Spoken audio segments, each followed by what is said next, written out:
Hello bachcho, let's read the question. The question says directions in the question. Two statements are given as statement 1 and statement 2. Mark the correct choice as option 1. Both statement 1 and statement 2 are correct. Option 2. Both statement 1 and statement 2 are incorrect.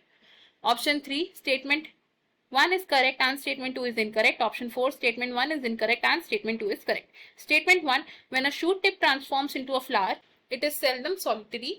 Statement 2. When the gynoecium occupies the highest position while the other parts are situated below the ovary, then the flower is called epigynous flower. First statement में कहा गया है कि जब shoot tip flower में transform होती है तो वो रेयरली एक सॉलिटरी फ्लावर होता है. एंड सेकंड स्टेटमेंट में कहा गया है कि जब गाइनोशियम हाईएस्ट पोजीशन को ऑक्यूपाई करती है और जो बाकी के फ्लोरल पार्ट्स है वो ओवरी के लेवल से नीचे सिचुएटेड होते हैं, तो इस तरीके के फ्लावर को हम बोलते हैं epigynous flower.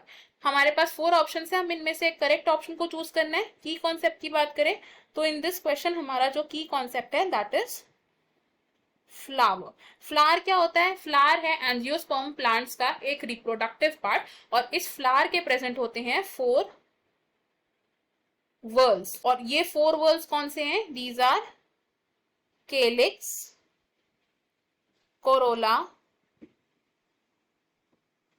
androecium and gynoecium.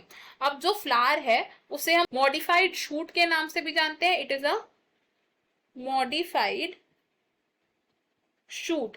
तो जब एक शूट फ्लावर में ट्रांसफॉर्म हो जाती है, व्हेन शूट जो है वो किस में ट्रांसफॉर्म हो जाती है?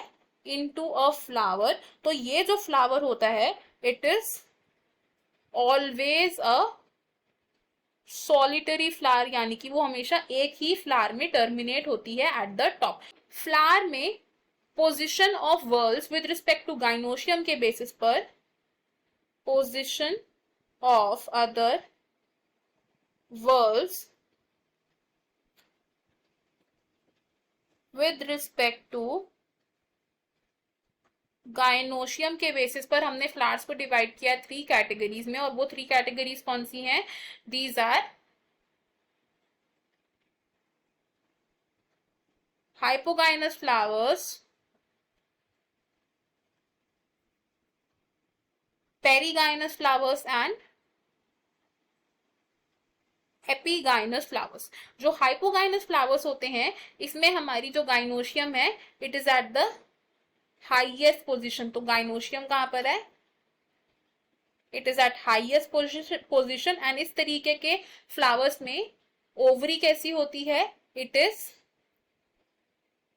Superior ovary. एंड बाकी के फ्लोरल वर्ल्स होते हैं वो below the level of ovary होते हैं. अदर वर्ल्स कहां पर होते हैं? below the level of ovary. and hypogynous flowers का एक एग्जाम्पल क्या हो सकता है?